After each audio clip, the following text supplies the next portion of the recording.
Araw-araw, may isang bagay na nagpapaalala sa akin kung sino talaga ako at kung saan ako nagmula. Hindi yun ang mamahaling damit ko, hindi rin ang kumikinang na singsing sa daliri ko.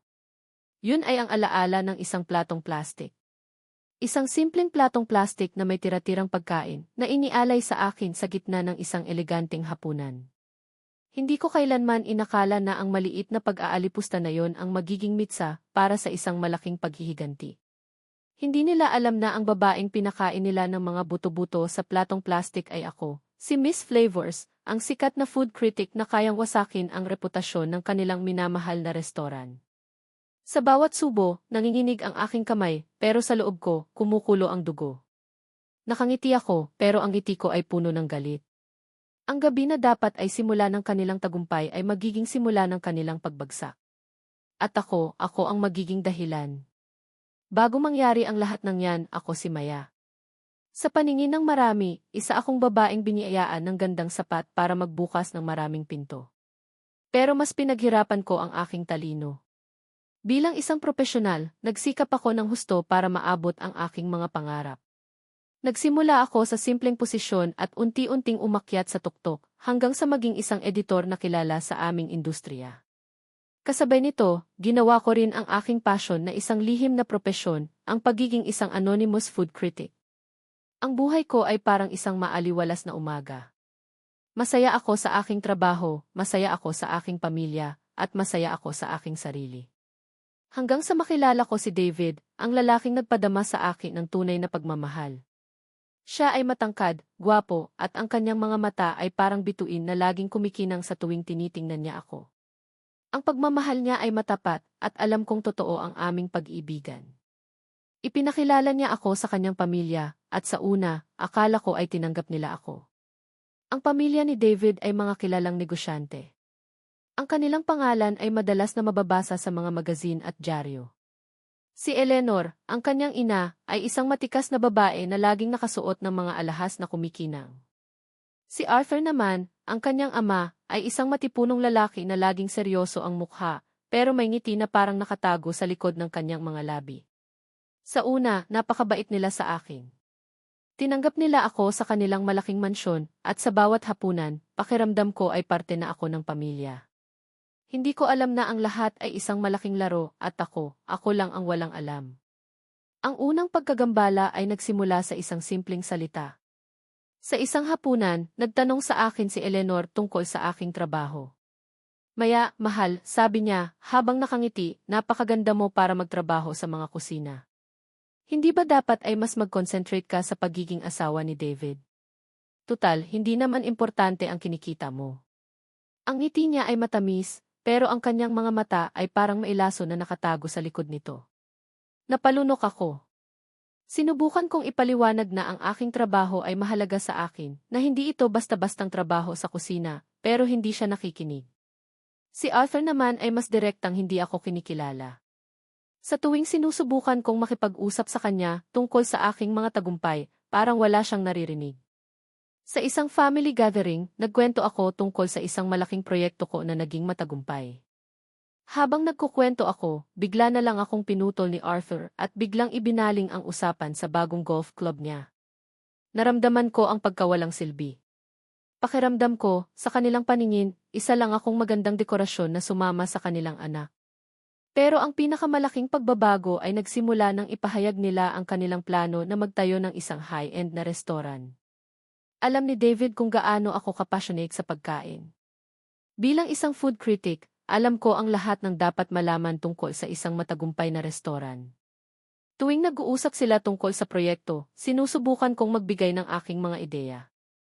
Sana, subukan natin ang ganitong tema, at baka pwedeng, hindi pa ako tapos magsalita, bigla na lang akong pinutol ni Eleanor. Maya, mahal, alam ko na mahilig ka sa pagkain, pero ito ay seryosong negosyo. Huwag mo nang isipin yan. Ipagkatiwala mo na lang ito sa amin. Ang mga salitang ito ay parang isang malaking sampal sa aking mukha. Sa kanilang mga mata, ako ay isang walang alam na babae na maganda lang. Hindi ako nakinig sa kanila, pero pinatahimik nila ako.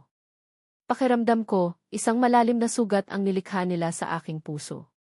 Ang mga maliliit na pag-aalipusta ay unti-unting lumala. Hindi na ito simpleng hindi pagpapansin o passive-aggressive na salita.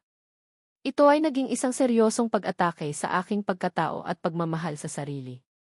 Madalas, sa mga social gatherings, sinisimulan ni Eleanor ang kanyang paboritong laro, ang paghambing sa akin sa mga ex-girlfriends ni David. Ay, naku, David, naalala ko noong girlfriend mo pa si Amanda, sisimulan niya, napaka-sopistikada niyang babae. Alam niya kung paano mag-entertain ng mga bisita. Si Maya kasi, abala sa trabaho niya. Makikita ko ang pagkamuhi sa kanyang mga mata habang binabanggit niya ang mga salitang iyon. Pakiramdam ko, sinisira niya ang aking pagkatao sa harap ng lahat. Gusto kong tumayo at sigawan siya, pero pinipigilan ko ang sarili ko dahil ayaw kong magsimula ng gulo. Hindi lang si Eleanor ang gumagawa nito. Si Arthur ay may sarili ring paraan ng pagpapahirap sa akin. Madalas, pinipilit niya akong samahan si Eleanor sa mga shopping trips nila na alam niyang may meeting ako.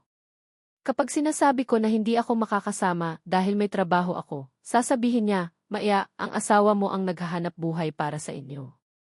Ikaw, dapat, ay nasa tabi niya. Bakit kailangan mo pang magtrabaho? Ang mga salitang iyon ay parang isang suntok sa aking sikmura. Sinusubukan niyang gawing masama ang aking pagiging independent at gawin akong dependent sa kanilang kayamanan. Sa bawat araw, nararamdaman ko na parang unti-unti akong nawawala. Na parang ang aking pagkatao ay binubura ng kanilang pag-aalipusta. Hindi rin ako isinasama sa mga discussions tungkol sa restoran. Sa tuwing mag-uusap-usap sila tungkol dito, laging sinasabi ni Eleanor na, ay hindi na natin kailangang isama si Maya. Abala siya sa kanyang trabaho. Tutal, hindi naman siya magandang magbigay ng opinyon. Ang mga salitang ito ay naririnig ko mula sa kanilang mga maid na nag-uulat sa akin ng lahat ng nangyayari sa likod ng aking likod. Ang pakiramdam ng pagka-outsider ay lumalaki sa aking puso. Pakiramdam ko, hindi ako parte ng pamilya. Hindi ako kailanman magiging parte ng pamilya. Dito nagsimula ang isang bagong apoy sa aking puso, ang apoy ng paghihiganti. Ang lahat ng ito ay umabot sa sukdulan nang magsimula na silang mag-post sa social media tungkol sa kanilang grand opening. Puno ng pagmamataas ang kanilang mga post, mga larawan ng elegante at mamahaling dekorasyon, mga video ng kanilang mga chef na nagluluto at mga salita na nagpapahayag ng kanilang tagumpay. Lalo na akong nasaktan nang hindi man lang ako binanggit sa kahit anong post, kahit na alam kong hindi nila ako isasama, umaasa pa rin ako na magkakaroon sila ng kaunting respeto sa akin. Mali ako. Wala silang respeto sa akin. Wala silang respeto sa sinuman na hindi kasing yaman at kasing social class nila. Ang pinakamasakit sa lahat ay ang pag-aanyaya nila sa lahat ng kanilang mga kaibigan at kasamahan sa negosyo, pero hindi man lang nila ako pinadala ng isang formal na imbitasyon. Ang aking asawa, si David, ay nagtangkang makipag-usap sa kanila. Inay, itay, paano naman si Maya? Bakit hindi niyo siya isinama sa listahan ng mga invited? Tanong niya. Narinig ko ang usapan nila sa kabilang linya. Anak, huwag mo nang isipin yan. Si Maya ay abala sa kanyang maliit na trabaho. Bukod pa riyan, baka mapahiya lang tayo sa kanya. Hindi siya sanay sa ganitong klase ng party, sabi ni Eleanor. Isa pa, baka maging distracting siya sa ating mga bisita. Alam mo na, ang mga ganoong klase ng tao, dagdag ni Arthur. Ang mga salitang iyon ay hindi ko na kayang palagpasin. Narinig ko ang lahat. Narinig ko kung paano nila ako tinawag na gaya ng ibang mga tao, na parang hindi ako karapat-dapat na maging bahagi ng kanilang mundo. Naramdaman ko ang pagkawala ng pag-asa. Narinig ko ang mga salita nila at naramdaman ko ang lalim ng kanilang pag-aalipusta. Ang galit na matagal kong tinatago ay biglang sumabog. Ang mga mata ko ay napuno ng luha, pero sa likod ng luha ay isang matatag na desisyon, hindi na ako papayag na apihin pa nila ako. Handa na akong maghiganti. Ang grand opening ng kanilang restoran, ang Eleanor's, ay isang araw na hindi ko makakalimutan. Nang araw na iyon, nagbihis ako ng pinakamaganda kong damit. Hindi ako nagpaalam sa kanila na pupunta ako. Nagpunta ako ng mag-isa, at nang dumating ako, nakita ko ang aking biyena na si Eleanor, na nakangiti sa harap ng mga bisita. Si Arthur naman ay abala sa pagpapahayag ng kanyang tagumpay. Ang buong lugar ay punong-puno ng mga taong mayayaman, at ang lahat ay masayang nag-uusap at nagkakainan. Akala nila, panalo na sila. Akala nila sila na ang pinakamagaling. Pero ang mga pagkain na inihahanda nila ay hindi maganda. Ang mga chef na tinanggap nila ay hindi magaling. Ang kanilang mga pagkain ay masyadong mamahalin pero ang lasa ay wala.